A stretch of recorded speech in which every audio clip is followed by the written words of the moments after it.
Welcome back, everyone. I do want to make one housekeeping announcement. We will be ending this panel not at 12:45, but at 12:30 to allow sufficient time for lunch. And the plan literally will be at that point, lunch will be available right out here in the corridor where refreshments were available.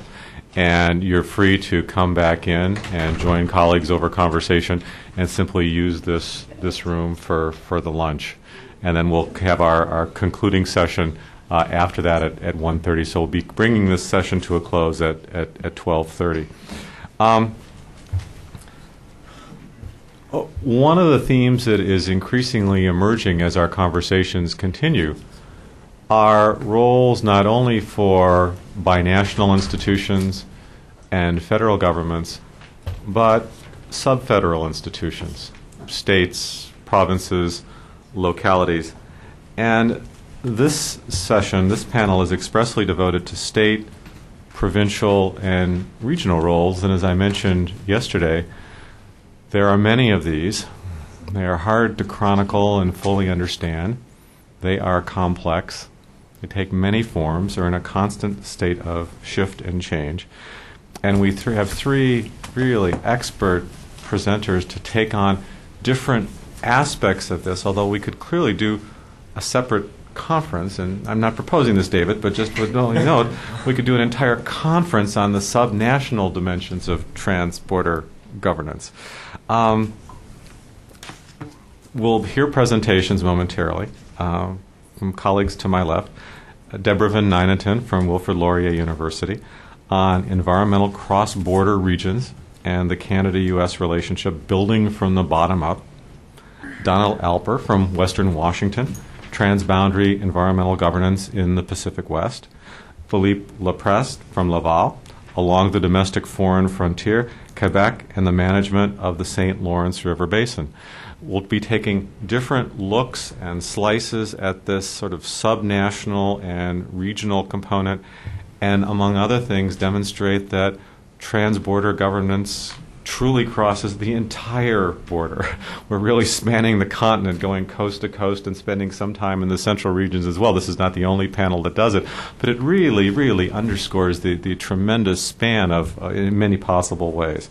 With that, I'm delighted to turn things over to my colleague, Deborah Van Nyneten. Thank you very much, Barry. Over the past decade, there has been a lot written on the environmental policy activities and ambitions of subnational governments, namely states and provinces. And in fact, I think I sat up here in 2002 at for the 2003 edition of the State of the Canada-U.S. Relationship, and told everybody that what we were witnessing was a decentralization of the Canada-U.S. environmental relationship. Do you remember that, David? We had a really good discussion there, and here it is 2008, and having made such a statement, I guess I better follow it up. But I'm not the only one that has been tracking some of this. My colleagues on the panel, as well as folks who have already spoken at this conference, have really spoken to what has been sort of a groundswell of activity. Now, the literature doesn't say that states and provinces are doing everything, nor does it say that states and provinces are doing everything right. But it does indicate that there is something different happening in the Canada-U.S. relationship. Now, much of the literature is case study based, but I think that we actually have enough at this time, to think in broader terms about what is happening, what's the current and future trajectory of the Canada-U.S. environmental relationship. And I think it is worth seriously considering the proposition that what we're seeing now is a reorientation of the Canada-U.S. environmental relationship from the bottom up. From a primarily, though not exclusively, bilateral or nation-to-nation relationship into a primarily cross-border, though not exclusively, cross-border, regional, or subnational phenomenon. However, I think if we're going to take this proposition seriously, this poses a number of empirical questions. And my paper really is an attempt to come to terms with this. In this sense, it's experimental, it's scary, and I welcome suggestions from all of you on how we can think about what's happening, on how we can measure what's happening, and have a discussion about this. Now, there are I would say at least 3 empirical questions. There are certainly more, but 3 I want to focus on in this paper and today. The first is that can we actually demonstrate, or can we show that the Canada-U.S. relationship is now comprised of a series of environmental cross-border regions? I'm going to call them ECBRs because everybody needs at least one good acronym, with distinct boundaries. Can we show that they're there and that they physically or symbolically or in some sense have boundaries? Secondly, if we can show that there are ECBRs and that they have boundaries, can we show that they're capable of autonomous action, which I would define as articulating and acting on regional goals? And thirdly, are ECBRs capable of having a meaningful impact on policy? And this is what Barry and Steve are trying to work us toward thinking about. You know, does all of this activity make one bit of difference? And I will have some initial reflections, although I certainly have more work to do in that regard. Now, thinking about these things requires what I would call a whole-of-border approach. And Michael Kraft told us yesterday that what we really need are comprehensive and integrated assessments. I can't give you that, but I might, provide some initial reflections in that regard. I've been working for a few years now in this area doing various pieces of projects that I think are starting to add up to something. They haven't yet, but I'm going to keep working away. Now, I was an academic advisor on the Emergence of Cross-Border Regions project, which was done by the Policy Research Initiative at the Government of Canada. It was a really fascinating research project. They did some work on cross-border regions, and then we designed essentially an elite survey, which we administered to folks on the Canadian-American side of the border who worked in a cross-border capacity. Some people around this table have actually filled out that survey. I'd love to talk to you later. And I also did follow-up phone or in-person interviews with the folks who had an environmental specialization and filled out the survey. I've also done some work on trying to create a database on state-province linkages, which has not really been done properly. I have lots of criticisms about earlier studies, but also I think that that was sort of a necessary starting point in the literature. I've done some work with a colleague on figuring out whether linkages at the state-province level actually make a difference in terms of policy diffusion, and I did some work on mercury reduction policy.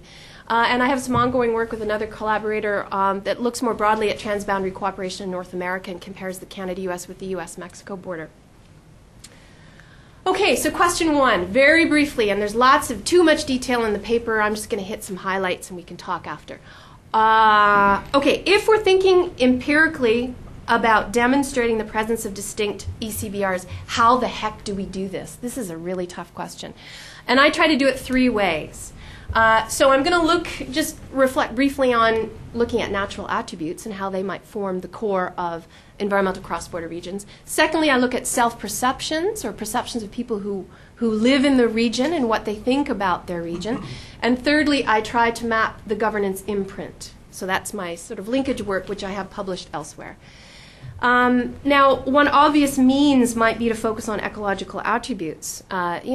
Georgia Basin, Puget Sound in the west, and the Red River in the Pacific, or the Prairies Great Plains, the Great Lakes, the Appalachian landscape, the maritime reality in the Northeast, specifically the Gulf of Maine.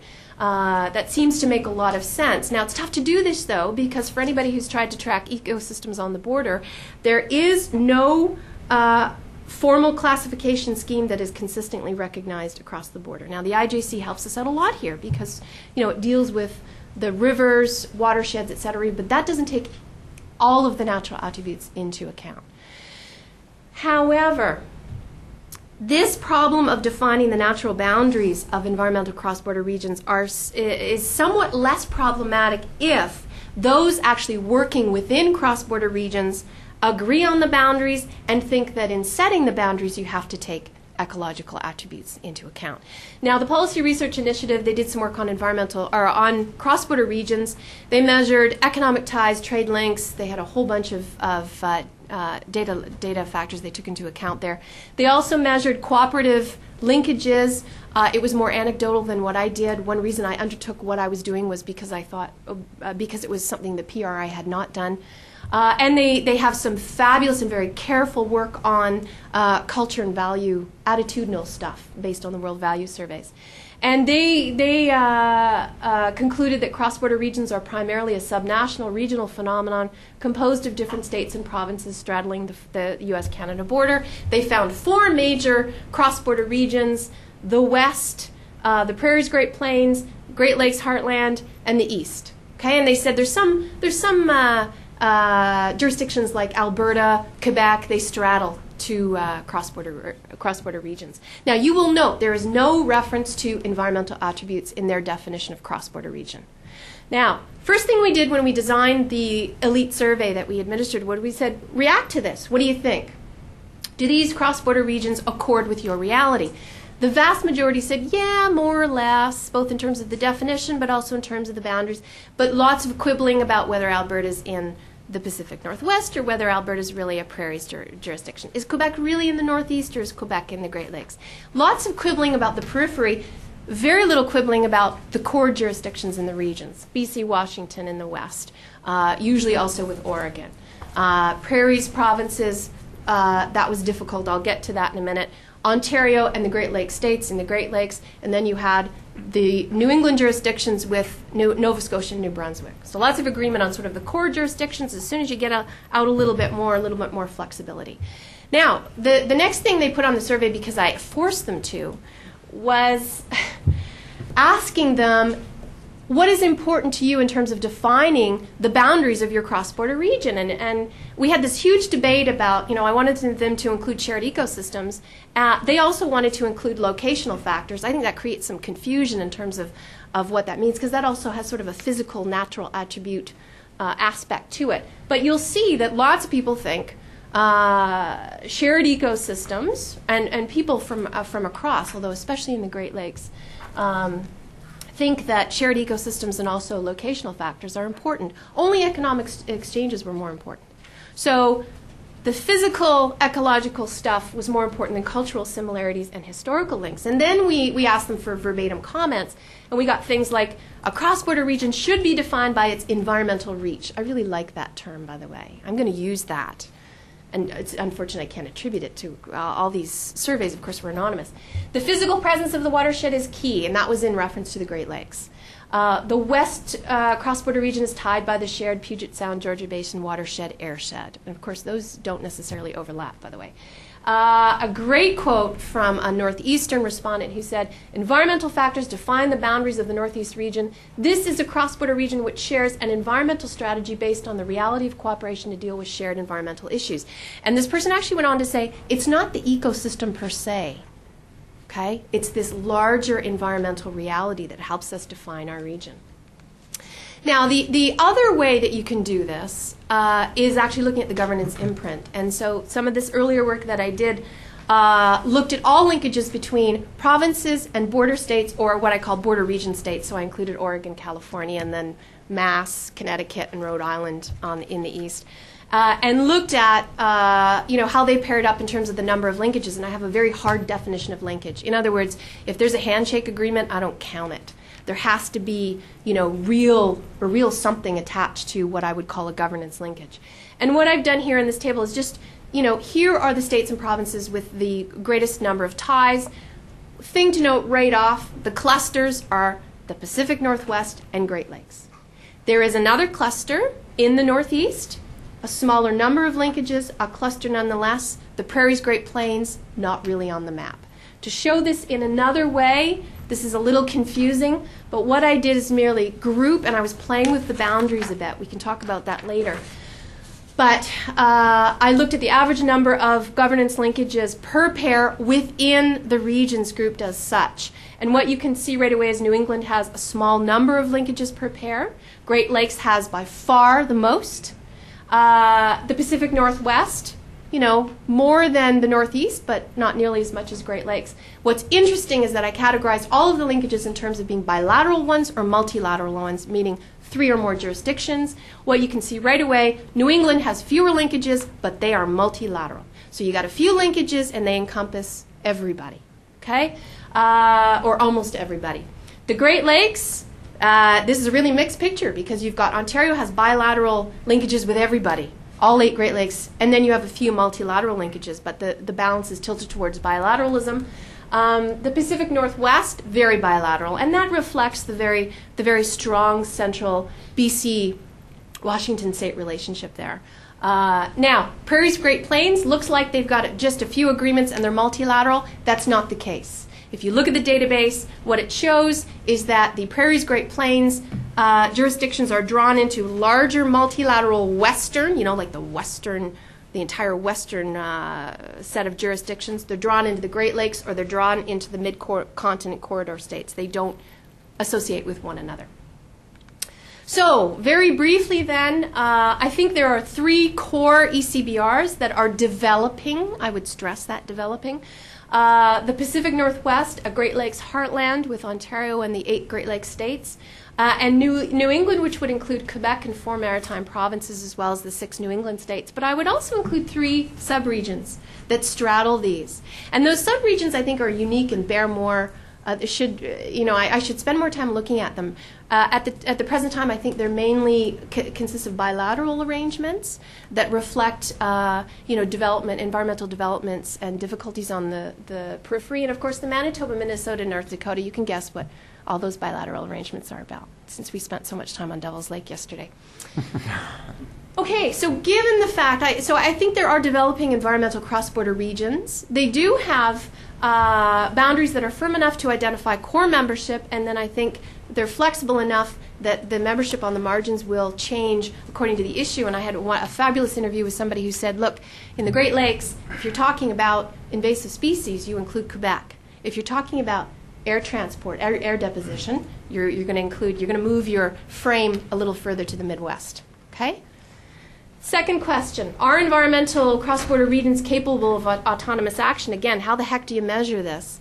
Well, here's a few ideas, and I welcome any ideas in this regard. I want to focus on regional goals, whether they have regional goals, and I'm dealing with hard or soft goals. I characterize them as hard or soft goals.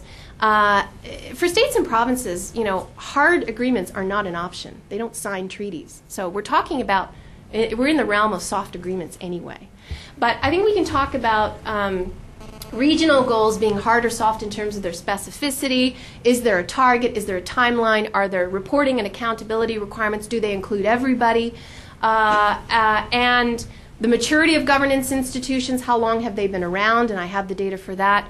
For 5-year periods, what linkage was created when. Functional capability, the work of Anne-Marie Slaughter talks about horizontal and vertical networking and how important that is in terms of building these transborder relationships, and the concrete question of whether there's resources or not. And very briefly, here's my general characterization of the 3 core regions. The New England environmental cross-border region is more likely to have harder goals backed up by concrete timelines and reporting requirements. That doesn't mean implementation is great. Actually, it's quite spotty. Remember, implementation must be purely domestic because these are not treaty-based.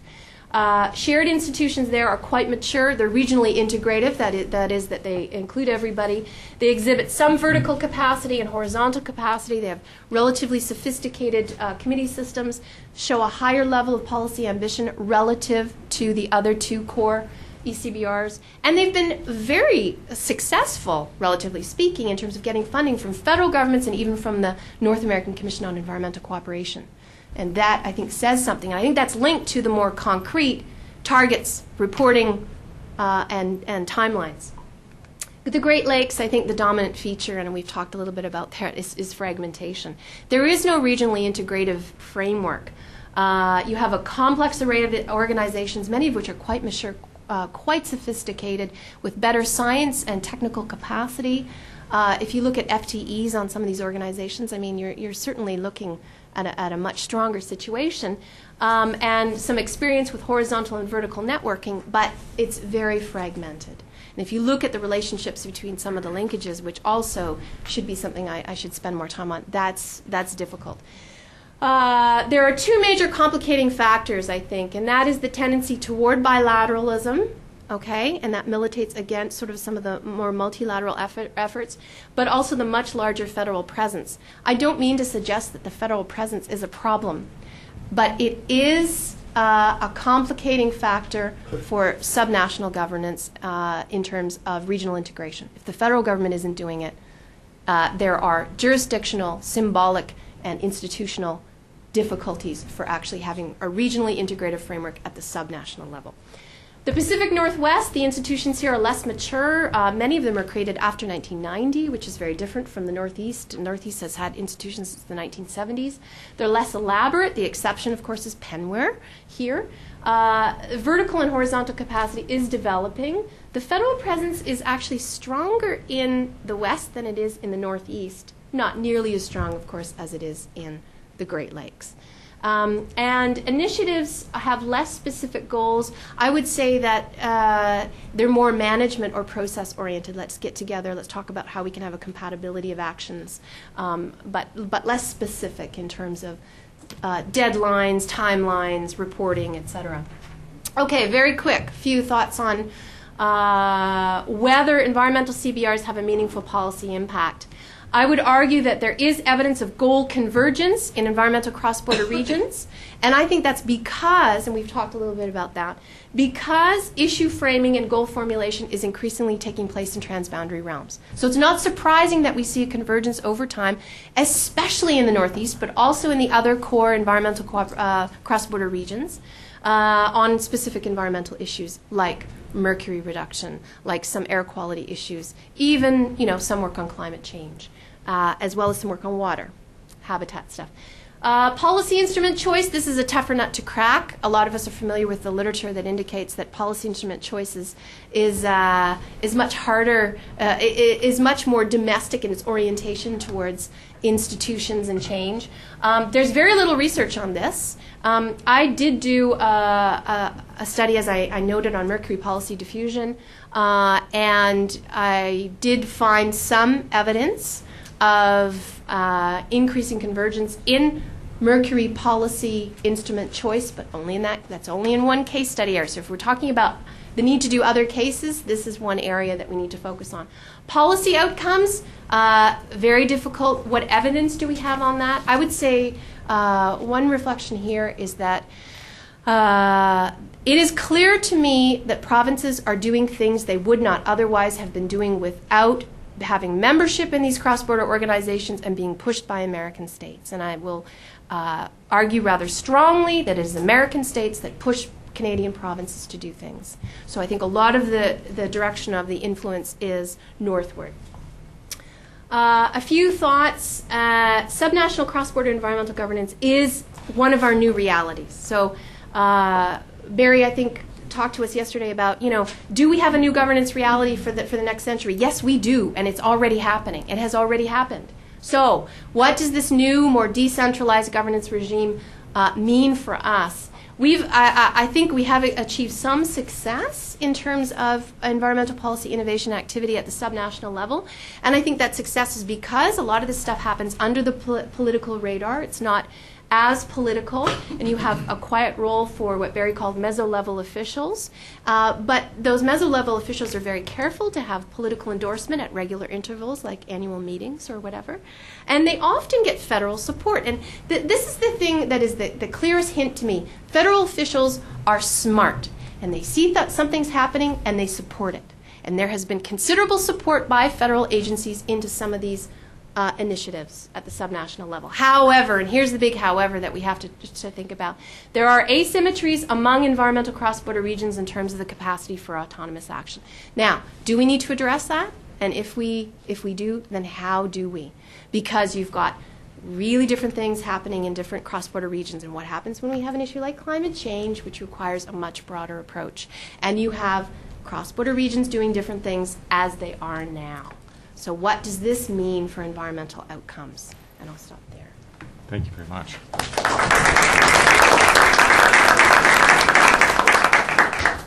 Thank you, Deborah. Happy to turn things over now to Don. Thanks very much, Barry. Whoops. Okay.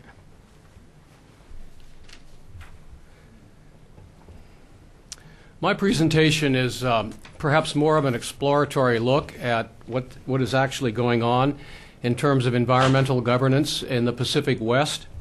And by the Pacific West, I'm actually defining the region, probably in somewhat unconventional terms. It's basically Washington, British Columbia, the Yukon, and Alaska. What I'm attempting to do in this chapter is to survey key aspects of environmental transboundary politics and governance in this particular region. Environmental borderlands, something that really hasn't been mentioned much yet in the conference, is actually a key variable in my discussion, and in fact I think a primary site for environmental action. It's something that needs to be worked into the equation, especially in the Pacific West. And then what I attempt to do, and this is really the heart of the paper, and I won't be able to get into this in great detail, is to draw lessons from specific case studies. And the way I do this is I first develop some case studies having to do with national institutions and national instruments. And I look specifically at the Columbia River Treaty, the Pacific Salmon Treaty, and the Skagit River Treaty to see if we can draw from those three cases some lessons about the role of the national government vis-a-vis the subnational governments, and for that matter, the role played by transnational organizations, namely environmental NGOs. I then look at regional instruments, and I don't go into a lot of detail here, but I primarily look at probably the premier regional institutional agreement in the area, which is the British Columbia-Washington Environmental Cooperation Council, and the various task forces that this institution has spawned. And the reason for looking at this is because it's become a bit of a model, not only continentally, but certainly in the West. Both the states of Montana and Idaho have adopted similar versions of environmental cooperation councils between their respective states and provinces. Then the final part of the paper, the substantive part of the paper, looks at transnational actors. And by this I'm talking primarily about NGOs, environmental NGOs, and how they relate to cross-border issues and cross-border governance. I do this by looking at three case studies to try to draw, again, some lessons about what we can learn from the role and increasing importance of these ENGOs in the region. And then finally, I draw some conclusions based on the entire study.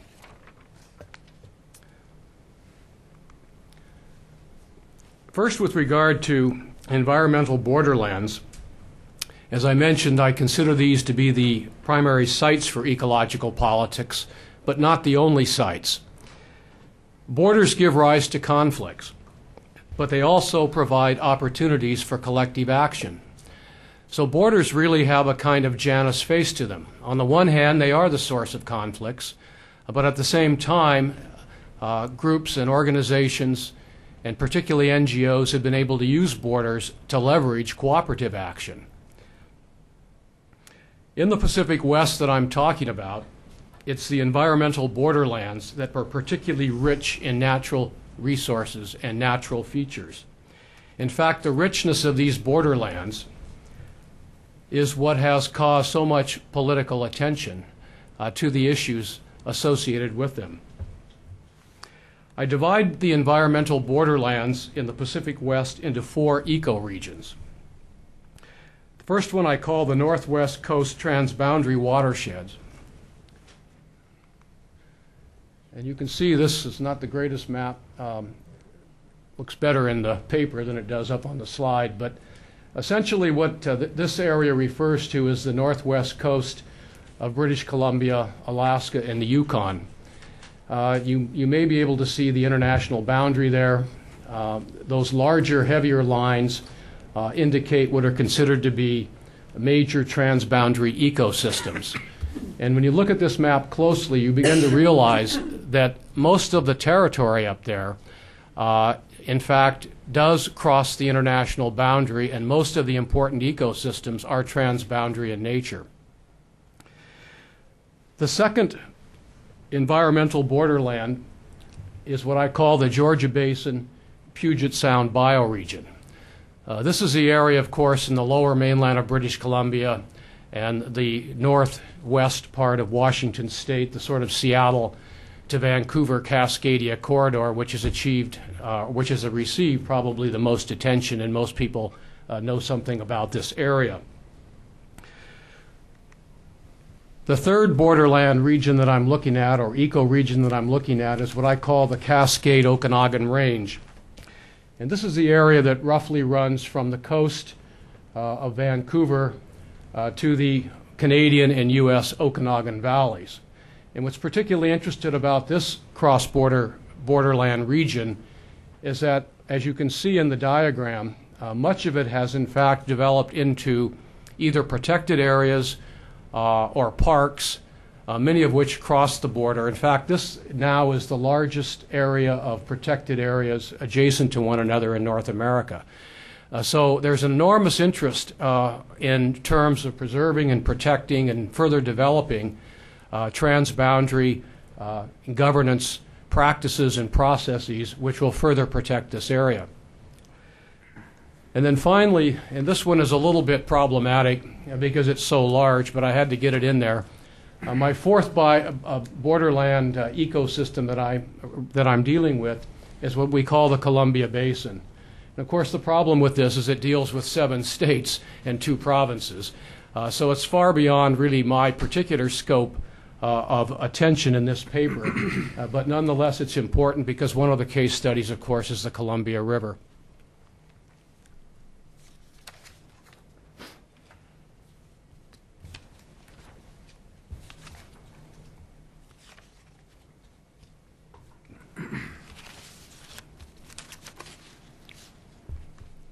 Whoops.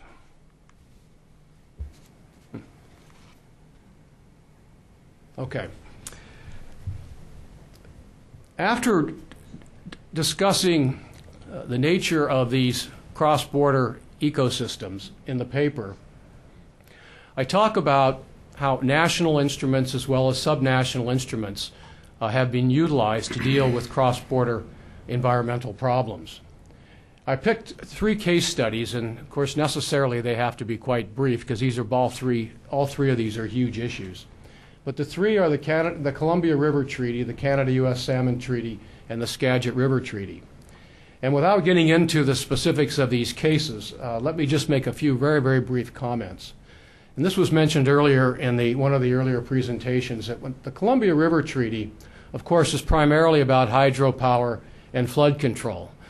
The Columbia River Treaty was negotiated and ratified back in the 1960s, and it primarily was focused upon the industrial uses of water. There really wasn't anything in the original treaty that had anything to do with the environment. And of course, what's happened since then is that numerous stakeholders, interest groups, businesses, other organizations in the large Columbia Basin area have become increasingly concerned about what this treaty is doing in terms of managing this larger ecosystem. And so you have questions such as, what do we do about fish, which of course is the central issue right now, fish versus dams. But what also do we do about tourism? It's a huge economic interest in this area. And obviously the way in which the Columbia is managed is very important in terms of tourism. And finally, the whole question of cultural values. The way in which cultural values link to ecological values is something that Native people in particular have been in the forefront on in this part of the world. With regards to the Canada-U.S. Salmon Treaty, which has been a very, very interesting case in the Pacific West, it seems to go on for a long, long time, although we do have a management system in place right now since 1999. Almost nobody who really deals with Pacific salmon thinks this is an adequate management structure. The problem is, of course, that the whole system is based upon apportioning fish based upon national claims. But the problem is, what about the overall health of the resource? And all you had to do is look at the newspapers and the news in the last month or so to find out what's happening to the Pacific salmon resource on the Pacific coast. The situation is not as dire up in the northern part, in the Alaska, northern British Columbia area, but it's almost desperate in the southern part. The third treaty that I looked at is the Skagit River Treaty. Much narrower scope, but in many ways more illuminating in terms of some of the lessons we might draw that I think are very positive. This was an agreement that was reached back in the early 1980s, having to do with the problem of Seattle City Light wanting to raise a dam on the Skagit River, which would have backed up water into British Columbia and severely damaged the environment on the other side of the boundary. This issue went on and on for years, literally generations. And finally, largely with the assistance of the International Joint Commission, a new kind of diplomacy was created in the 1980s, what I call non-traditional diplomacy, in which the national governments pretty much stayed out of the way, and you had local actors, in particular the deputy mayor of the city of Seattle, Bob Royer, negotiating directly with the Deputy Minister of the Environment of British Columbia, Ben Marr, a very awkward and unusual form of diplomacy. This allowed them a lot of freedom of action, which probably wouldn't have happened if the two national governments had retained control over this agreement. In the end, they came up with a very interesting solution, which provided something for both sides, which doesn't always work very well. It was a win-win solution in the sense that the power that would have otherwise been generated by raising the dam was provided through another source, and the valley was saved. At the same time, they did something else, which I think is important to the conclusions in my paper. They went beyond just solving the dispute, which is often the problem with environmental governments, particularly when we look at these boundary disputes. We think in terms of how do we solve the problem for the time being, but we don't think about the longer-term management of what's going to happen next. And what they did in the case of the Skagit River Treaty is they came up with a scheme whereby there would be joint management of the area under consideration through the Skagit Environmental Endowment Commission, and they also provided joint funding from both the Canadian and the U.S. governments as well as provincial governments to fund this management process. The evidence that this has been successful is that almost nobody gripes about it. It's one of those few cases in cross-border environmental conflicts and issues in which everybody seems, I shouldn't say everybody, but most people seem to be very content that the solution was a workable one and things are very good. So I think we can learn something from this particular issue. So I make a few assessments, and again I'm going very quickly here, about the role of national instruments in these issues in this particular region. And my points are simple. The first one, of course, is that national instruments, of course, are necessary.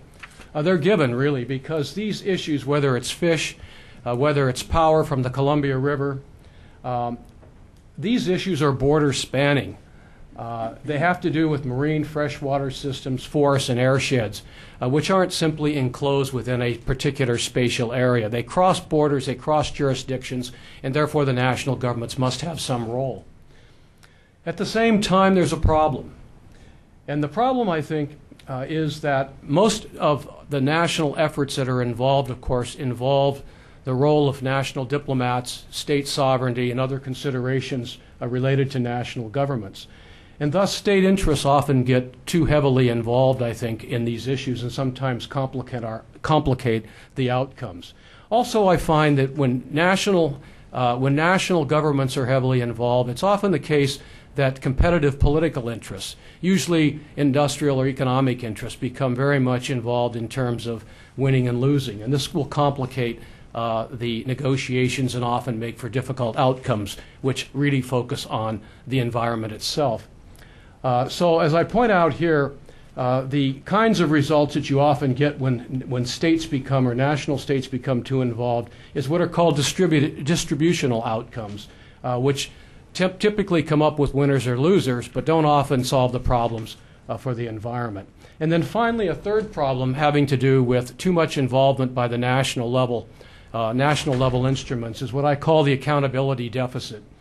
Clearly, regional and local communities and values need to be involved in these decision processes, and not that they're excluded when national governments get involved, but there's sometimes a resentment that the national tends to want to preempt the role and considerations and concerns of the local. And particularly, I think locals are more interested, this was mentioned earlier, are more interested in a process as opposed to coming to some conclusive outcome. And often there's impatience on the part of state governments, national governments, in terms of developing that process. I then look at subnational instruments, and I'll try to go quickly here because I know I'm running out of time. Basically, the general focus of subnational instruments, as pointed out very clearly in Deborah's paper, is essentially coordinating and cooperation among officials at all levels. So this is really what subnational instruments are all about. The Environmental Cooperation Council, which is one of my case studies, just illustrates this in spades. These instruments are often very well suited to mobilizing cross-border collaboration. No question about it. They bring people together.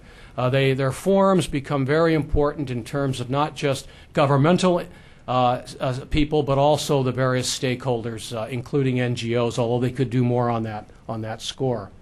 The problem, of course, and we talked about this earlier, they are not typically hard instruments. They're soft instruments. They lack regulatory power, and they certainly lack funding. This is a huge problem with the BC Washington Environmental Cooperation Council. They literally borrow money from the provincial and state governments, which is not a way to sustain an institution of that nature.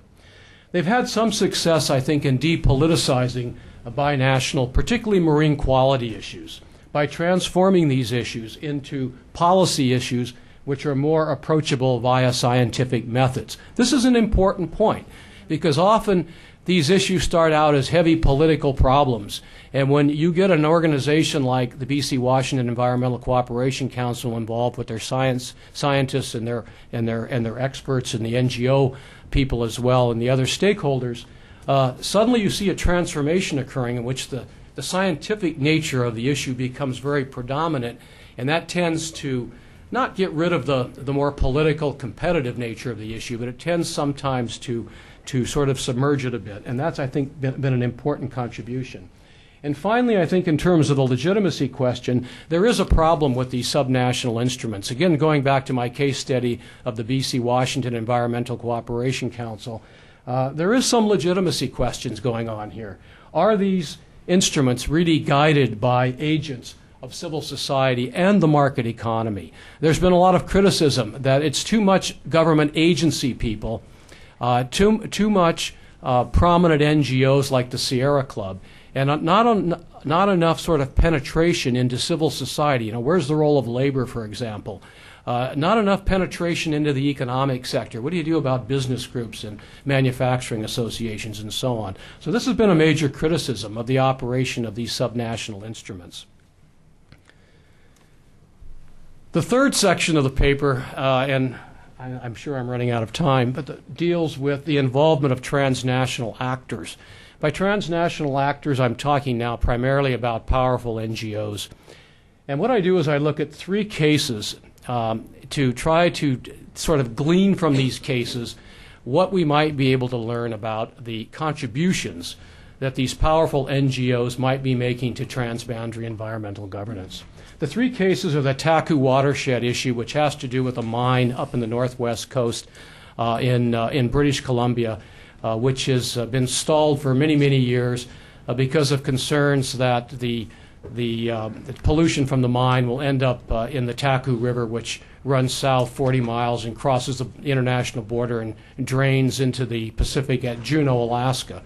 And so it's one of those kind of classic cross-border issues that has basically been stopped because of the power of an organization called the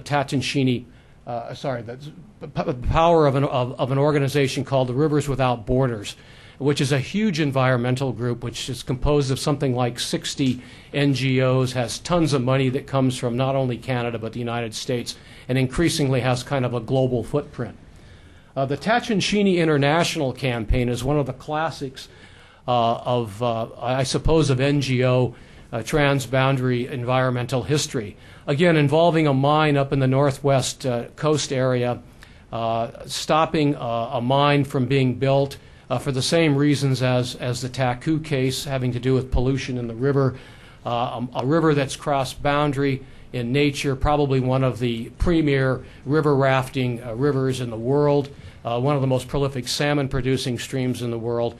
And through, and this is discussed in the paper, through really the efforts of Tachinchini International, another major global NGO, they were able to stop the development of this mine. And then finally, Tekcominco, which you're probably all aware of, is a continuing irritant source of problems between Canada and the United States, which has to do with the Trail smelter 10 miles north of the U.S. border in the Columbia Valley. And I won't get into that. That one has not been resolved, but I have some conclusions, I think, that will, in fact, highlight some of the issues there.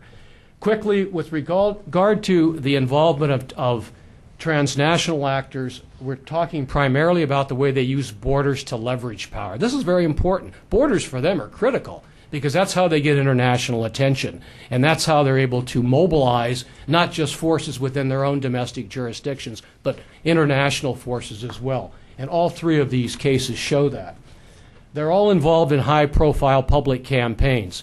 We think about the Clayoquot Sound issue in British Columbia as kind of the iconographic public campaign in the West. Actually, that was preceded by Tatshenshini, which laid the groundwork for what happened in Clayoquot Sound. They're all important in terms of expanding the scope of the conflict, an old political science term used by E.E. Schatzschneider years and years ago. They bring new players into the game, which becomes very important in terms of what kinds of solutions might be possible to these problems in the end.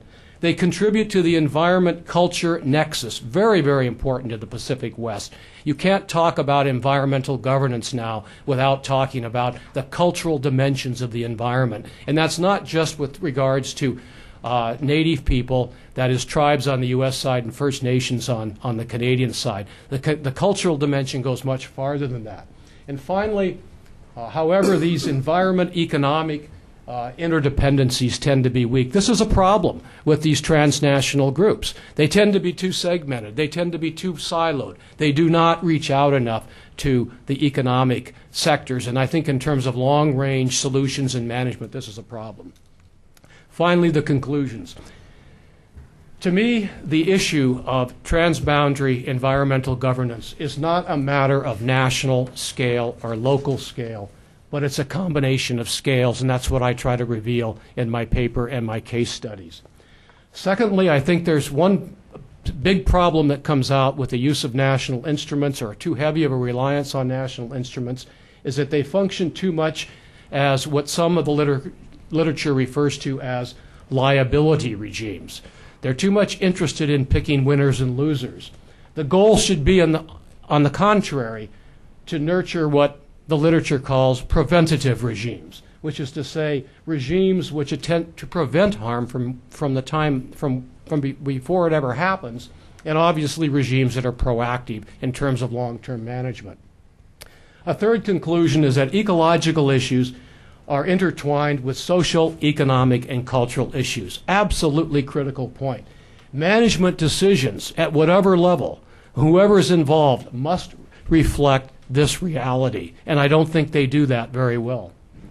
And finally, I think we need multi-level, multi-party institutions to ensure that governance processes are integrated, not segregated, with spatial and societal contexts in which they exist. This is just highlighting the previous point. Again, there needs to be more of this horizontal integration as well as just vertical linkages. And I think that's something that the case studies in my paper demonstrate quite clearly. Thank you very much.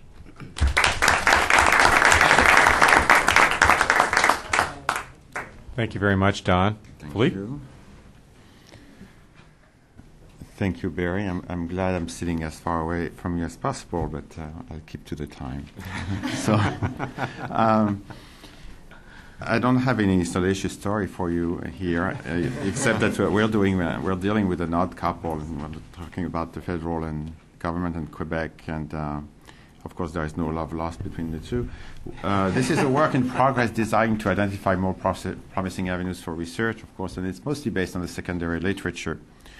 The two questions that I'm asking, and I'm trying to juggle both machines here. The first one is that what has been the nature and extent of Quebec's involvement in regional water issues, and the second is how can that involvement be explained? There was, of course, a third question which was to me very interesting and which came up here this morning. regarding the impact of this international collaboration on domestic policy, but that will be for another paper.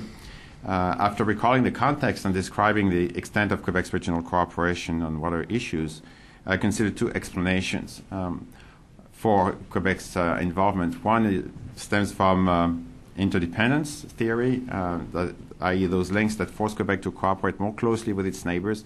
And the other one I look at is identity, that is Quebec's desire to bypass Ottawa and assert its specific interest in certain issue areas. This is, of course, the province we're talking about. And I just want to mention that as far as the IJC is concerned, the IJC geographical scope stops in three rivers here, Trois-Rivières, which is the limit of the tides of the St. Lawrence. So when we talk, a few words about the geographical context. It's, of course, a river at the heart of Quebec's economy and identity. Quebec has 3% of the world's renewable freshwater. One of the reasons why I put up this map, which I retrieved from the internet last night, I was more lucky than Tim, was because of Tim's map, and it's sort of, what Quebec thought was the wet east against the dry west or the dry prairies. But in fact, Quebec is, as other provinces are doing, is realizing slowly that that a resource that it thought abundant was becoming scarcer. So it still has 3% of the world's renewable freshwater. Hydroelectricity in 1997 accounted for more than 96% of Quebec's total electricity production. Shipping lanes are very important, of course, for trade. The St. Lawrence River accounts for 40% of Quebec's renewable freshwater and provides drinking water to 3 million people. And we mentioned cultural variables. The river has always been closely associated with Quebec's identity ever since Champlain, La Violette, and Maisonneuve sailed it to found Quebec, Trois-Rivières, and Montreal, respectively, in the early 17th century. And French Canada took root and developed along its banks, and French Canadians used the river as its main gateway to the interior of the continent. We have a second feature is of this context is expanding regional ties. As far as the IJC participation is concerned, my focus was not specifically on that, in part because cursorily, and I may be completely wrong, but cursorily it didn't seem that I would have much of a story to tell. Members of the Commission, as was mentioned yesterday, do not officially represent their government organization, but there is almost always a commissioner from Quebec in the IJC. Although it has played a certain role within the IJC over the years, particularly in technical matters, it is only since the signature of the Great Lakes Charter in 1985 that Quebec has been involved more directly in the management of the basin. We have growing regional cooperation. This is just a short table. Quebec participates actively in the Committee on the Environment of the Conference of New England Governors and Instant Canadian Premiers, and in its 3 subcommittees on acid rain, mercury, and climate change. In 1999, Quebec and Ontario joined the Great Lakes Commission as associate members, and Quebec collaborates regularly with the Council of Great Lakes Governors, which the premiers of Ontario and Quebec joined as associate members in 1997.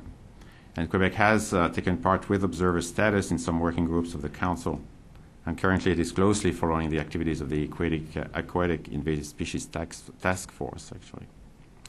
Regarding transboundary environmental cooperation, it has signed agreements with all its Canadian and American neighbors, of which 11, meaning the agreements, are currently active. They pertain to transboundary environmental impacts, acid rain, the Lake Memphremagog watershed, Lake Champlain, phosphorus reduction in the Bay of Missisquoi, the management of the Great Lakes St. Lawrence Basin, or are in general in nature. One of the questions, of course, that we can ask is what is the legal basis of such actions? And there is, of course, a controversy over these matters. Quebec sees itself as an international actor.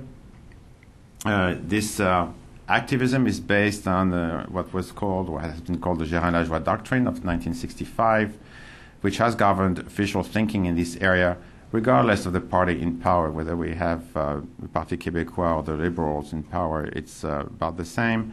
And it asserts that Quebec has the power to conclude treaties in those areas where it has exclusive authority.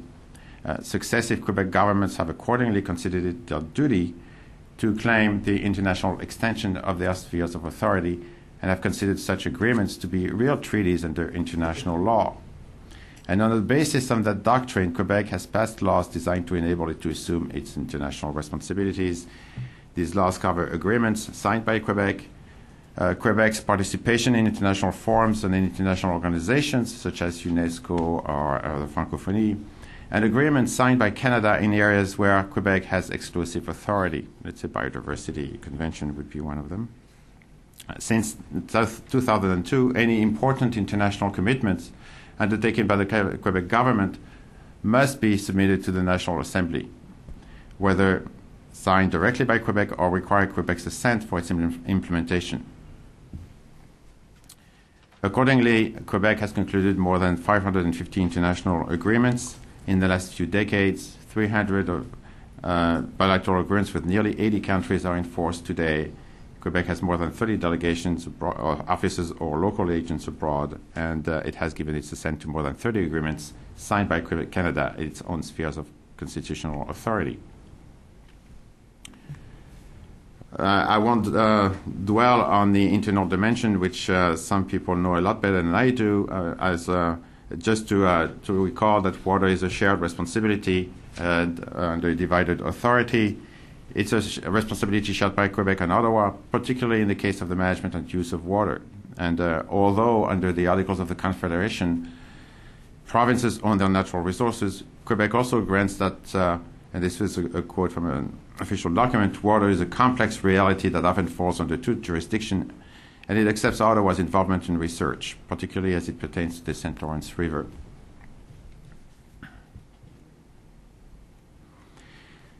Let's turn to how we can explain Quebec's involvement. How can we explain Quebec's desire to play an active role in regional water management issues under the Great Lakes and St. Lawrence Agreement and the nature of its involvement? And I thought of two explanations that readily sprang to mind. I mentioned interdependence, referring to the links that force Quebec to cooperate more closely with its neighbors, and identity, referring to its desire to assert its specific interest in on the international stage. So turning to independence, and you have the table here that summarizes the argument, basically. I would start with a reminder that this interdependence is potentially of three types: economic, political, and ecological. Economically, in terms of trades, 9 out of the 10 Canadian provinces are less integrated with one another than with the rest of the world, particularly the United States, and which account for, in the United States, account for 90% of the value of Canadian exports. In 2005, the American market absorbed 80% of Quebec's annual exports, accounting for 1/3 of Quebec's GDP. 2/3 of that trade is with the New England and Midwestern states. So economically, this is what matters.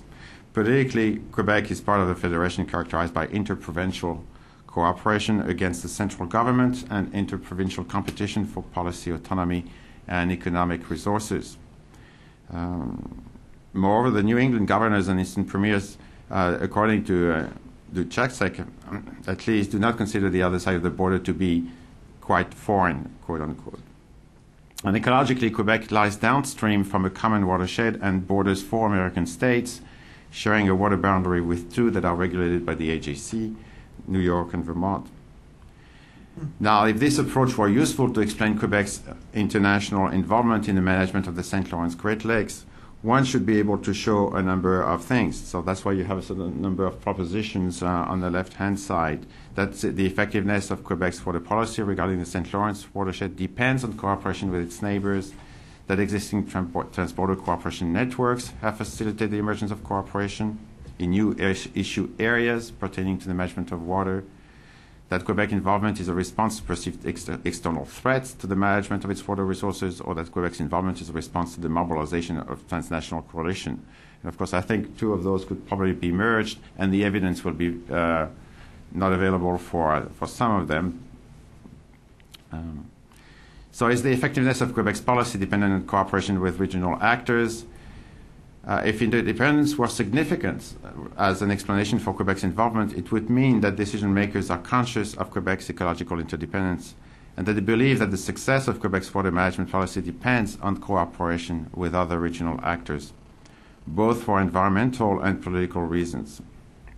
It would also mean that the province should be concerned with avoiding an interprovincial and border race to the bottom. The importance of international cooperation in the face of increased economic interdependence was expressed by the Minister for International Relations of Quebec already in 1991, and the government was then putting forward the argument that such cooperation, translated into formal agreements with American states, would serve to strengthen norms and facilitate concerted action, as had been the case with acid rain in the early 1980s. The need for cooperation and solution to transboundary conflicts arising out of environmental concerns was also expressly mentioned at the same time. Regarding possible races to the bottom, the evidence in the Canadian context points in the other direction.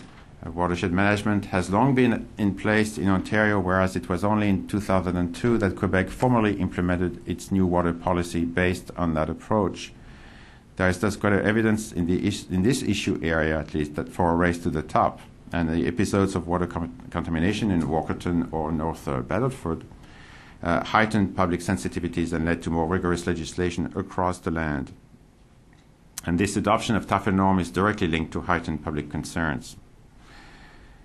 Thus, the early admittedly impressionistic evidence does not contradict this proposition. I'm being very careful here. Second proposition, I have found no evidence for that. Have existing transborder cooperation networks facilitated the emergence of cooperation in new issue areas pertaining to the management of water? An interdependence approach would suggest that we should observe the development of new networks of cooperation on water issues arising out of the existing network in other issue areas. And I'm going to read carefully the papers of the other participants at the conference, because everybody seems to be working about networks, and I have probably a lot of information to gain from those papers to beef up this proposition. So it's hard to say based on the research that I've done, which was, as I said, impressionistic, so I need to delve more deeply into that. One could easily surmise that this growing web of interdependence laid the ground for stronger environmental cooperation and evolution helped by greater economic integration.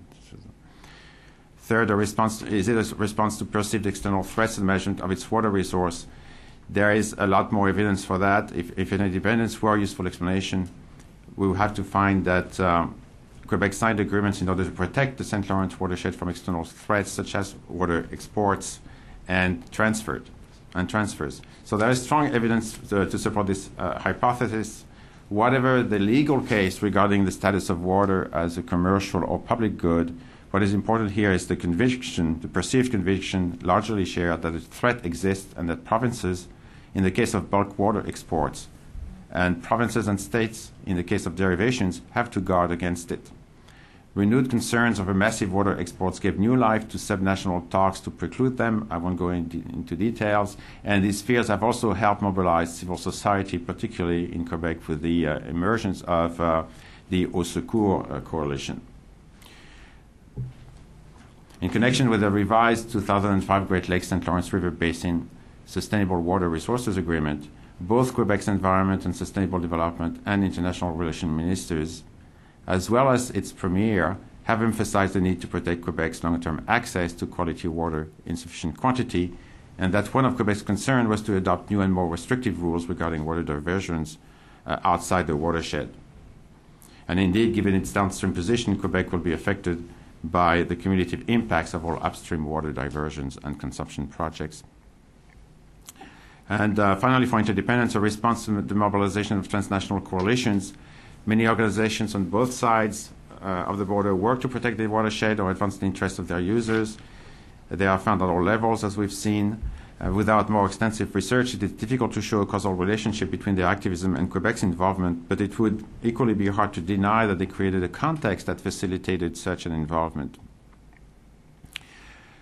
If I turn to identity, I have basically three propositions here. The first one is, does Quebec involvement stem from a desire to compensate for an imbalance in the federal-provincial relationship? Indeed, many elements support the picture of collaborative rather than competitive federalism in water issues, with Quebec's regional involvement providing a needed dimension that builds upon federal policy.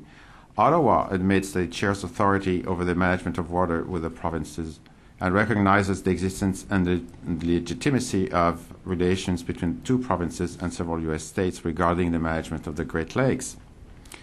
At the provincial level, Quebec and Ottawa collaborate in the management of the St. Lawrence and have set up several coordination mechanisms.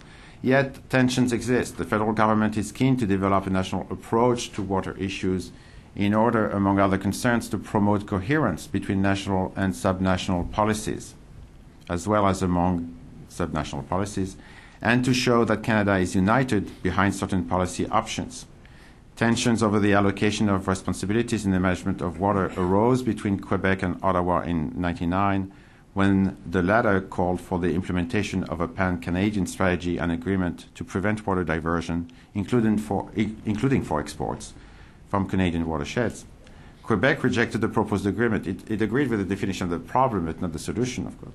Quebec rejected the proposed agreement on the grounds that it represented an intrusion of the federal government into provincial matters, and because it wished to retain the capacity to export water, which it considered a national resource. Quebec, however, subsequently prohibited bulk water transfers in December 2001 without signing the proposed federal agreement. Thus, one could argue that for Quebec, this is a hypothesis, but regional cooperation is a means of harmonizing, or maybe a means of harmonizing policies without giving over that responsibility to the federal government. Is it a means to build international legitimacy? In the context of its 2002 water policy, Quebec reiterated its wish to be a full participant in the international debates on water and to be associated with the federal government in relevant international discussions. Although there are differences between the respective approaches of the two parties, the Liberal Party and the Parti Québécois, on this issue, both share largely similar concerns regarding the essence of Quebec's international role, and which party is in power does not seem to be significantly correlated with the number of environmental agreements signed. Finally, regarding Quebec's role, it is an explanation or a proposition that is linked to the previous one insofar as conflicts with the federal government largely stem from the desire to protect or assert national identity. But role conceptions can have both a domestic, that is, in terms of identity and capacity variables, and external, in terms of status, origins. Thus, if this explanation were promising, we should observe that sustained expectations from the systems sustained expectations from the system have led Quebec to assume a more proactive role, and we should also observe a growing presence of the theme of water management or protection in official foreign policy platforms and party and government platforms. I've already talked about identity. Regarding the external origin of Quebec's role, although this source remains plausible, and again I have to read Deb's paper, available evidence has not yet been able to show significant expectations from other regional actors in the water issue area that would indicate it played a determinative role. Water has also been neglected in IOP, in international relations policy orientations, and in party platforms. So, in conclusion, Quebec came relatively late to the Great Lakes St. Lawrence scene. The adoption of an ecosystem perspective by the AJC in the 70s did not trigger much movement in Quebec, but the evidence points to growing ecological and economic interdependence as an initial trigger, which identity politics reinforced to push Quebec towards adopting a more proactive regional position in a range of environmental matters and not just water, because it is active on climate change, for example, as well. Thus, these two explanations, of course, are obviously complementary.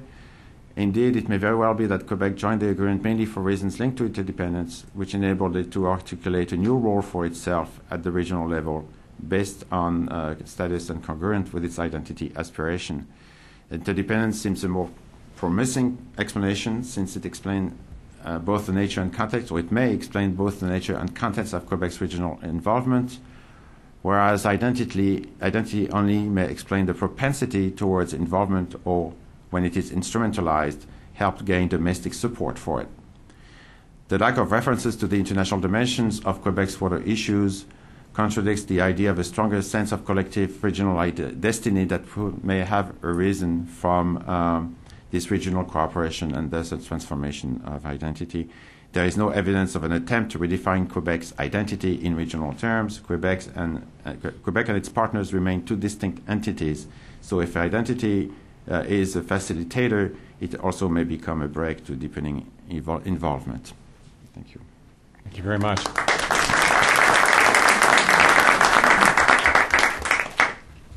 Michael Kraft. Well, I'll try to, once again, try to keep to the 10 to 15 minute time slot so we have plenty of time for questions. I really like the papers in this section, and especially starting with Deborah's, and in part, as Barry Rabe and Mark Gaydon, Dan Masmanian and I have edited a new edition of our book, Towards Sustainable Communities, with a long subtitle. And the argument's essentially the same as what I see in these papers, which is don't look only at what's going on at the national level, because for lots of reasons, as I touched on in the last comments, for political reasons, ideological reasons, there's not been a lot of environmental policy innovation at the national level. So if you really want to see where the action is, you drop down a little bit to the state and local, provincial level, regional level, and an awful lot is taking place at I wouldn't go as far, I guess, as I see in some of these papers to say we can manage just with that level. The trick, again, will be to coordinate a multiplicity of efforts at local levels, regional levels, state levels, but nations still matter, and so there has to be some mechanism for coordination and consistency, particularly when we deal with international problems and beyond the U.S. and Canada, that is international problems such as climate change that clearly are not sufficient. As interesting as my native state of California is in its greenhouse gas initiatives, it really isn't sufficient for California to act. Deborah notes early on, my summary is, we have seen little by way of genuinely new initiatives that deal with shared environmental challenges involving the U.S. and Canada. The national governments have chosen to do nothing. Maybe that's not exactly the word. Okay. That was my summary. And are not capable of doing much. Proposals are mired in politics. They have insufficient resources to back them up. Perhaps there's just too little by way of political incentives for initiatives to advance. So, now, I think that's not always been the case, as I argued earlier. There are time periods in which the national government provided the lead let's remember this. In the 60s, the states weren't doing very much, which is why the federal government took on the task of national environmental policy action. But we have been in a period lately where there's some very interesting developments have taken place at the lower level. And as Dan and I argue in the book, that's if you really want to see what's going on, you want to see the potential, particularly for what I have kind of repeatedly called the more comprehensive, integrated approaches, call it sustainability-based, which I think ultimately is essential. It's the more interesting developments are taking place at lower levels, I think, in part because it's possible to get a grasp on the problems and bring people together at those levels. And what we have is a series of case studies in this panel that attest to that. So bottom-up policy development and the role of subnational governments is very much something worth looking at. Part of the data in Deborah's study comes from this PRI leadership survey. And I'll be a little unfair, but it's by way of highlighting the difficulty of studying these things when you do surveys. And I know this, having attempted a national survey of 1,000 business organizations as part of another project on the toxics release inventory. So I'm very attentive to these things when I see them in papers. 547 surveys were sent out, 100 came back with a 19% return rate. I see return rates like that a lot when you're studying business corporations. It's a little low when you're studying government officials. We found we got more like 50, 60% for government officials. But there's some methods you can use to get the rate up a little bit higher. And I mention that because a lot of the papers we've had here are based on case studies or descriptive narratives. And when we begin to get data, it's a reminder sometimes a little bit of data is better. And some of the tables speak to policymaker attitudes and support of the initiatives we've been talking about here. At the same time, recognize we're still dealing with fairly limited surveys and limited information. I was particularly struck also by the focus on the linkages along the border, which involve counting, as she pointed out, the number of regularized interactions that were part of a formalized process, jointly signed documents, identifiable institutions, and then you look at the numbers, and they're quite impressive of how these have been established. It's always possible to suggest, I guess, a little more refined measure. Maybe you weight those measures with the degree of importance of some of the agreements as opposed to just a basic count. I guess I was also struck by, and this is idea that came up yesterday. Participants in new government's mechanisms may be more likely than others to think highly of them and to speak of success. They're just slightly biased. I've never seen an agency that didn't think it was doing a good job. Well, I guess I take that back. I have, but I won't mention which ones. We do have some federal government surveys in the U.S. about agencies, and well, I will mention the Department of Homeland Security really does well at that. But even those are probably biased surveys. It's tough, in short, to get at this question of who's performing well or not. You can't just ask the people in an institution or people who are part of the process. Ideally, you have outsiders who have some expertise in the matter who can judge how well institutions are doing. And that makes a difference, because if we're to say the subnational levels are doing better than the national level, it would be nice to have some good evidence to that effect. More importantly, and it's a theme I've been beating to death in my comments, that there's likely to be some variation among different institutions and linkages. And some are probably doing very well on our models, and it would be awfully nice to know why they succeed and others not. And for example, at one point, Deborah, and she summarized it in her presentation, talked about these networks of the organizations that are linked locally can work independently and autonomously, and she did note the asymmetry and identified factors such as the specificity of goals, capabilities, resources, and maturity of government institutions. And as she was talking, I jotted down 3 more factors I thought would probably make a difference, such as leadership. I'm convinced local leadership makes a huge difference. The buy-in by a variety of local interest groups, and in particular, and this will come up in one of the other papers, I think the business community's willingness to support these methods these new approaches is vital and often ignored. It's not just about environmental groups, it's not, and government institutions. And then I thought even the severity of the local problem. I'm thinking back to a framework long ago on implementation theory that says if you have a really severe problem, it kind of motivates people to work on it and bring them together. But if the problem's not very visible, so in other words, you could dip in again to the academic literature and find other factors that can help explain why some institutions get started, how they maintain their durability, or how they're durable over time, that maintain their effectiveness over time. That is a problem, and if we were still talking about RAPs, I would say that's part of the problem with the RAPs. They start off, there's a good pace at the beginning, and then they start fading away. When you set up new institutions, particularly when it's an informal or loose confederation, there's a real risk without leadership and without buy-in and without structure that they don't last. Governments at least last. They may not be effective, but they're around for a longer period of time and have regularized methods for dealing with issues. And I think that's an issue with a lot of these informal. So I would say identify the variables that affect the level of activity, the level of accomplishment, and we've all been on this again, that not only outputs but outcomes, which is tougher because over time you'd have to know that they are really working well. And ultimately I see a lot of this discussion of these new institutional mechanisms heading in that direction. What factors get them started? What factors make them continue? What factors make them work well from the perspectives of the participants? That's in the academic literature, that's always a way of measuring success. It's not the best, but you ask people, are they happy with the way things are going? And it's important, but it's not the only measure of success. But I think so the paper has a really good start on identifying an important phenomenon, which is at subnational level, lots of things are going on of interest, and particularly so during periods when, for whatever reason, the national governments are not taking the initiative.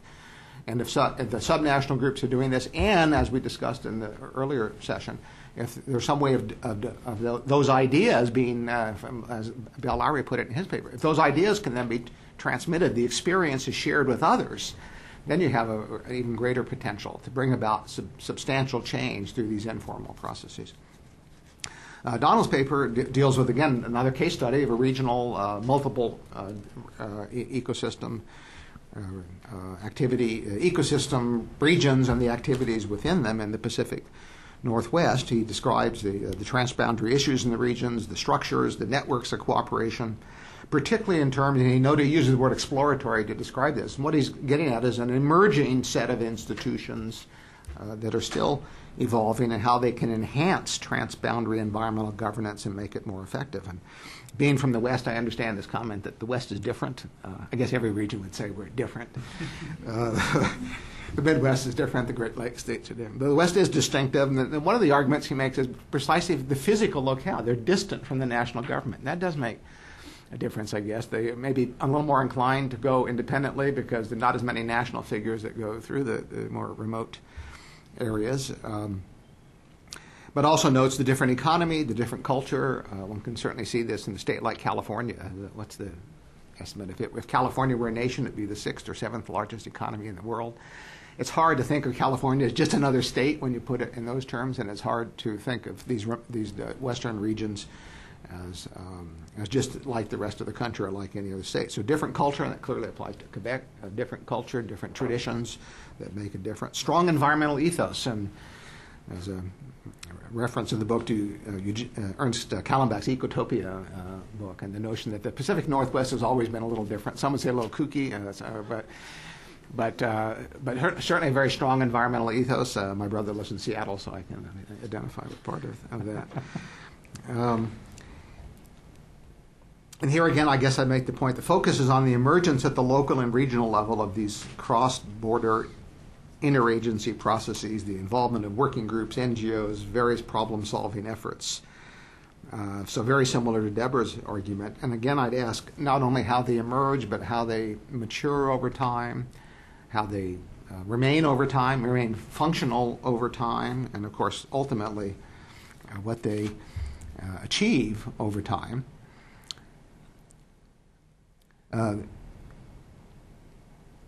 The discussion of particularly the three major case studies with which Don started find the arrangement somewhat wanting, and he argues at one point we need creatively crafted institutions spanning local to national scales, which can also be instruments of normative change, in addition to serving as conflict resolution mechanisms. And I wrote down that's a tough challenge to do that, probably essential. And then I guess I'd ask, consistent with my other comments, how do we get there? What factors would push that along? We probably could use that in every region. Again, as part of if you want the subnational governments to really thrive, what does it take in terms of leadership, the buy-in of a diversity of environmental groups, maybe some cooperation and some financial support from the national government,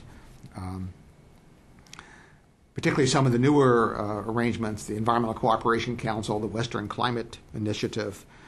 And then finally on that, I was jotting down as he was talking, there's whatever positive is happening at the local or regional level, there's still a need for cooperation with other regions and with the national government. So I'm asking, how can they plan and act in an integrative and coordinated way?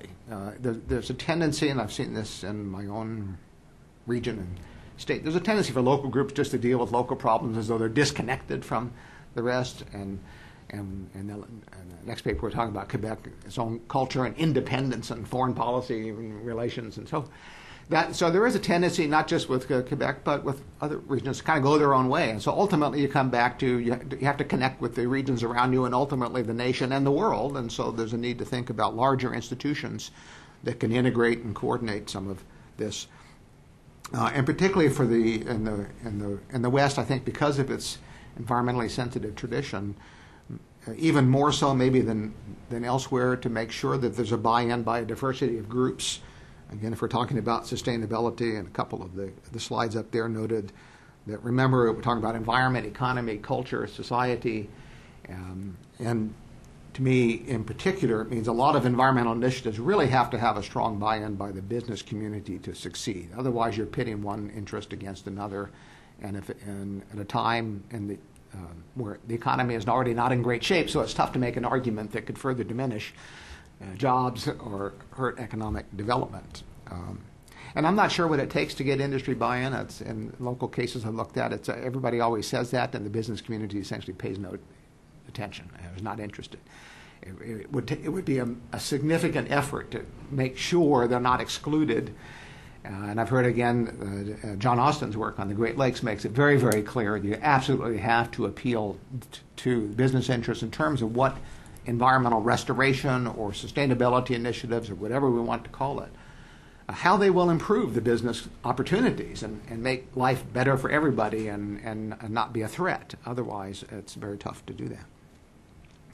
Finally, and more briefly, I think, given the lack of time, I think the case of Quebec is very interesting and reminds us, again, that some provinces and states kind of go their own way. I was particularly struck by one fact in the report that 550 agreements in the last few decades alone as provinces or states kind of go their own way on foreign policy and can assert themselves to challenge the national government. What it does is to add another layer of complexity. Okay, so from a national perspective, this is not a good thing because you're dealing with kind of wayward states and provinces that complicate diplomatic negotiations and economic relations. At the same time, it's a reminder that people are very much attached by tradition, culture, language to their state or province, and the national governments obviously can ignore this only at their peril. And so, but it takes us back to the whole point of this conference: a multi-level governance, which involves different kinds of interactions, different kinds of conversations.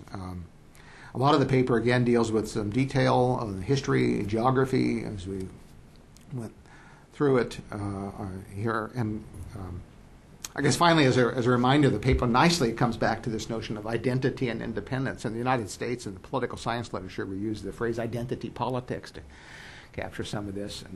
And this is a wonderful case of how it becomes very, very real, and a reminder that cultural and political factors can very, very greatly affect environmental governance. It's not just about environmental scientists and policy professionals coming together in rooms like this to talk about it. The people have very strong attachments and very strong feelings to the point in some points history that Quebec thought maybe it ought to go its own way and separate from Canada. And I don't know if that's still being not much anymore, but there were times when that streak of independence, and I'm sure a couple of states in the United States, well, actually we fought a civil war over that, where states thought they should separate from the Union. So things can reach that point.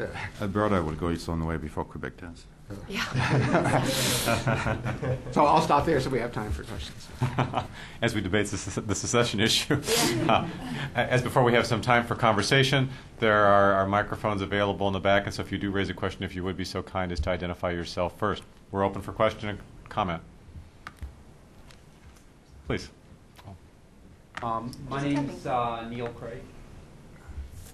I'm a professor at the University of New Brunswick Law School. One of the interesting things that seems to be going on in all of the papers is an issue of federalism on two different levels. One around environmental federalism and the distribution of competency between sub-state and federal governments, but also the distribution of international competencies. The ability for governments to interact on an international level, which is also distributed constitutionally between the provincial and federal levels.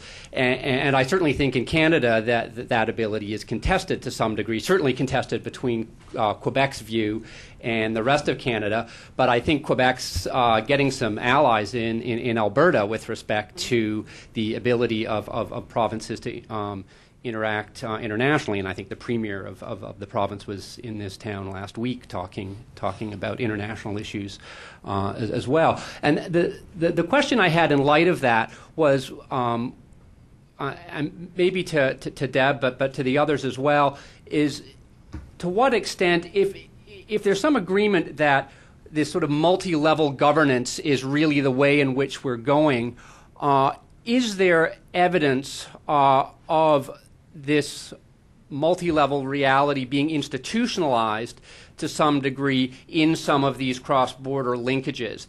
And the one example I can think of is the Air Quality Committee, where you have both provincial and federal officials from both sides of the borders sitting on a common governance structure. And I'm just wondering if there are other examples of that you've uncovered, and whether that's maybe a direction in which we're going towards the institutionalization of multi-level governance.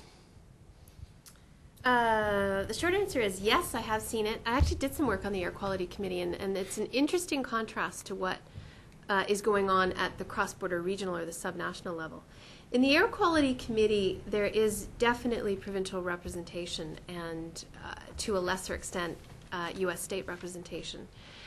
However, it's very clear that federal actors are in charge. When you're talking about cross-border regional institutions, the different regions have different ways of institutionalizing a federal presence, though they all do. So in the Northeast, for example, federal representatives have formal observer status, and they're always there, and it's written into agreements that the federal role is there as well. Now, federal players are very careful about how they present themselves in those forums. It's very clear that subnational governments are in control. So I think my problem with the multi-level governance literature, and I've been thinking about what kind of literature I would use to frame the kinds of things I'm thinking about, is that I think we're talking less about multi-level governance than governance hubs.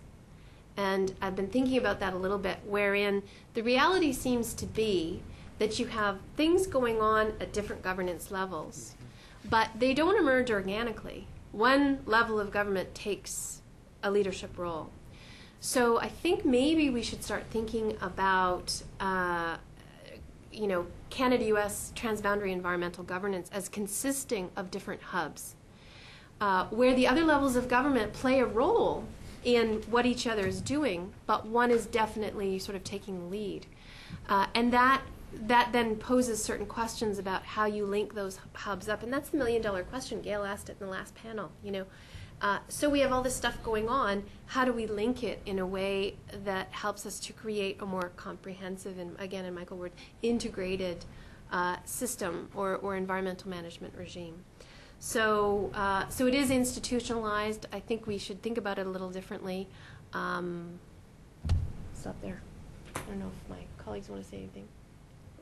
I think I pretty much agree with Deborah. I can't think of any cases in the scope of the work I've been doing in which there's clear institutional links along the line you're talking about. But there are... Maybe the porcupine-caribou treaty might be... Yeah, I think there's lots of cases like that where the processes are connected. Yeah. But it's not entirely informal. I mean, there's some formality involved in that, but it's sort of like you can't go find a document to write down, what's the role of this group versus that group.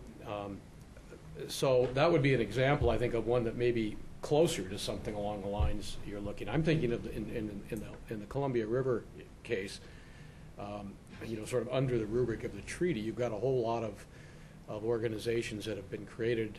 The Columbia River Trust, for example, does a lot of the things that you would think an integrated institutional set of structures would do, but it's more of a process. And it's sort of, and this maybe goes back to the point about that crazy statement I wrote in there about the function of institutions is not just to solve problems or set up panels or what have you, but creative institutions, one would hope, would have some sort of a normative function of social learning. And I think in the case of the Columbia River Trust, you do see that. I mean, you sort of see, you get these people together who really had totally different perspectives, and they start thinking about things differently. I mean, this was brought up, I think, in Mark's paper earlier. And so it's more of a process of pulling these things together and making sure they interact. That's where it gets dicey, because how do you keep the process going? So that'd be my answer. Do you know, and it's really complex, Neil, because in the case of the BC Washington Environmental Cooperation Council, this is run by the state and the province, and the task forces are supposed to be state and province, though they have federal representation. But for the air quality stuff, the feds were paying for everything. So then you have accountability issues. This is supposed to be a state-province initiative, but the feds are putting all the money forward for the scientific studies, for even to fund travel, doing all this stuff. So then it gets very complicated. Bill Lowry. Yeah, Bill Lowry, Washington University, and actually what you guys just said reminded me of my question, and it was a comment that you made, Don, about the BC Washington Environmental Cooperation Council having no money. And so, when we're starting to think about, obviously, the theme being these regional cooperatives and when they work and when they don't work, and one thing we know when they don't work is when they don't have any money. It reminds me of this statement about, the famous statement about there are two important things in politics. The first one's money, and the second one I can't remember. And I guess my question is whether or not you can point to ones. Deborah, you just mentioned that the feds are paying for the air quality one. Are there examples of cooperatives between states and provinces that the feds are not funding where they're coming up with a way of financing it? And if so, how do they do that? Or can anybody? I don't mean to put you on the spot, Don. Most of the institutions that I've looked at, there is a kind of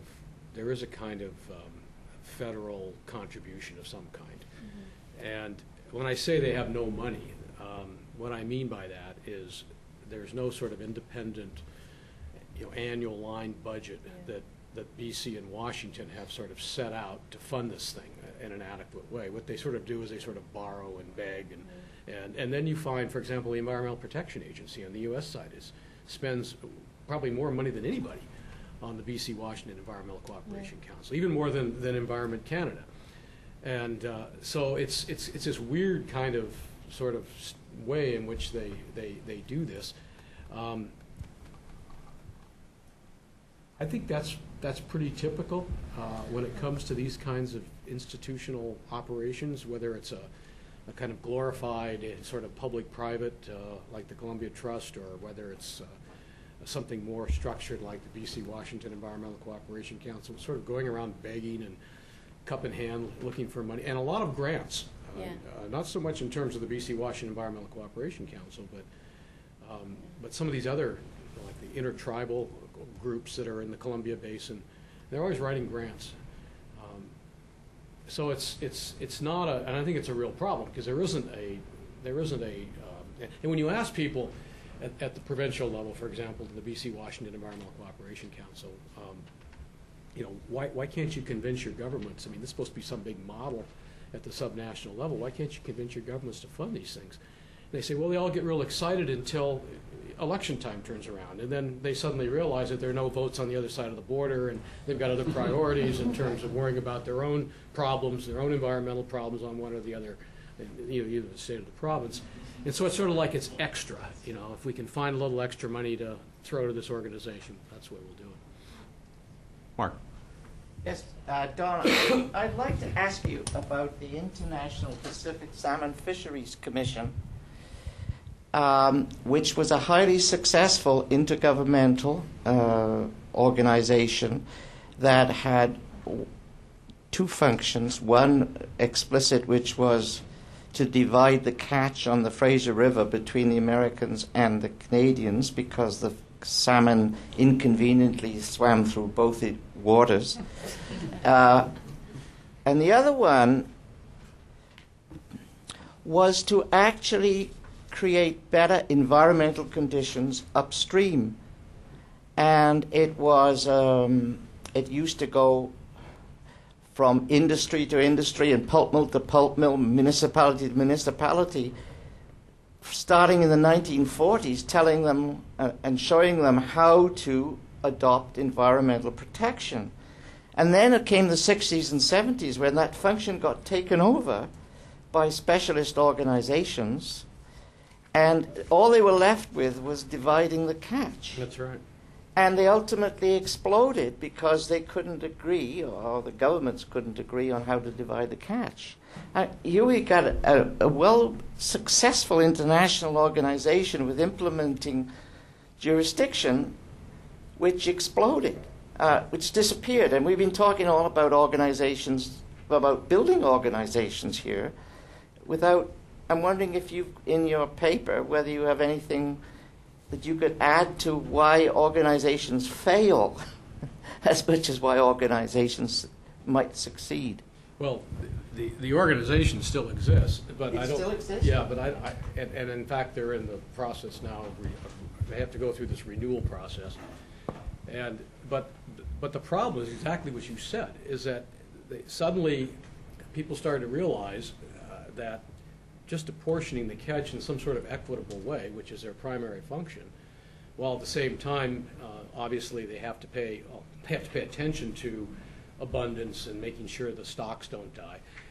But the hit on these guys is that, and again, this brings in the sort of national problem of winners and losers and allocations and all that.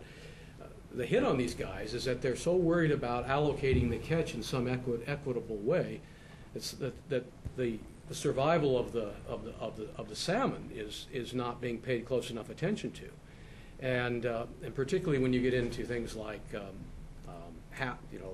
habitat within the streams and so on, that they get paid some attention to. But so it comes down to, you have a lot of biologists and certainly a lot of environmentalists who say, let's make this whole operation salmon-centric. Fish first, then we'll worry about everything else. And then, of course, you have the harvesters and the small communities, particularly in British Columbia, who are saying, oh, wait a minute, this is our livelihood, we need to catch fish. And it's been very, very hard to mesh those two things, and they're struggling right now to try to do that, but I don't see a lot of hope that's going to happen. Nobody's very happy with the way the salmon are being managed, but it's just kind of like it's stumbling along because nobody come up with a better solution. Additional question or comment? Mark. Question for Philippe. The agreements that Quebec has entered into with, say, other entities, what is the process for if the federal government is irritated or not pleased with sort of that intrusion that they would go through to challenge that, and does it occur regularly?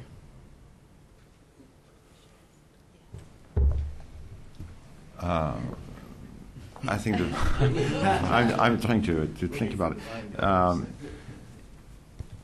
I think in a lot of those cases, there is a tacit agreement between the federal and government and Quebec government to let Quebec have the lead, and so in Quebec it's presented as an assertion of Quebec autonomy, and basically I think when the federal government thinks that there's no point in picking a fight, why pick a fight? Basically, when the outcome is about the same. Otherwise, I'd have to look at controversies on water issues. I can't remember, but I'd have to look into it. But otherwise, the National Assembly and the Premier pass a law saying, we'll have these delegations abroad, and we'll have a delegation in Washington, D.C. and New York and so on, and it's specific.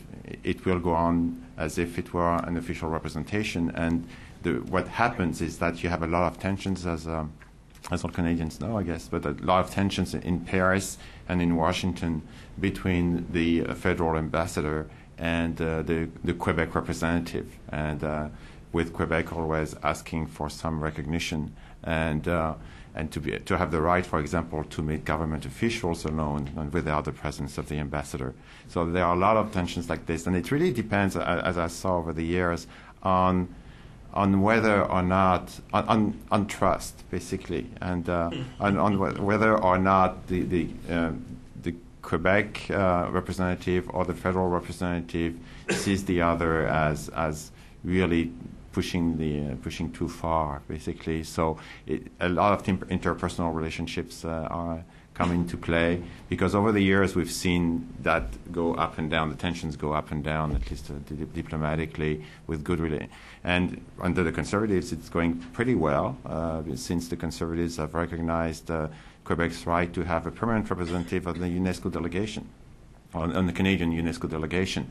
So Quebec doesn't have a representative at UNESCO, and UNESCO would not recognize him or her anyway, but it basically has a permanent seat on the Canadian delegation, and it has the right to speak on matters that concern Quebec specifically. So that was quite an advance, and it was the Conservative government, for electoral reasons, that did it.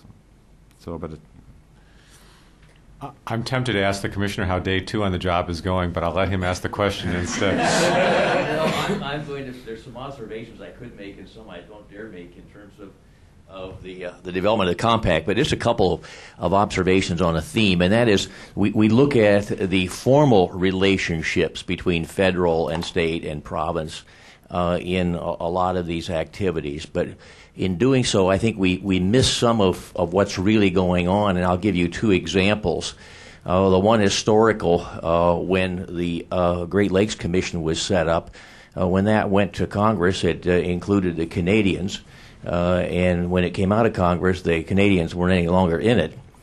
And so the commission itself decided that it would really be nice to have the Canadians more involved. And while they couldn't be made, in quotes, full members, they could be brought in as members that didn't officially have a vote, but unofficially have a vote, and so you really have them in there, even though Congress said don't put them in there when it was originally set up by doing it in a formal basis, because we all decided we needed to be getting together and acting, and they really have pretty much of an equal voice. The other is in respect to the development of the compact.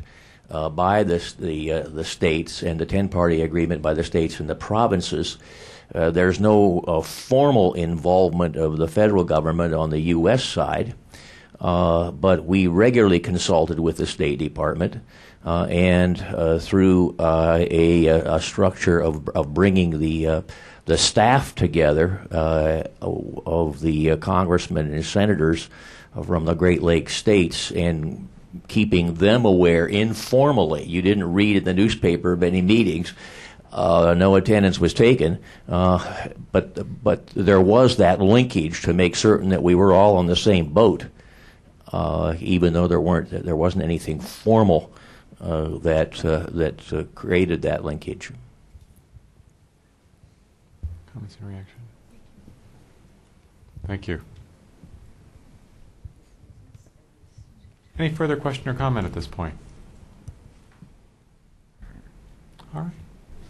I believe that lunch is ready, but please let's close by thanking our presenters and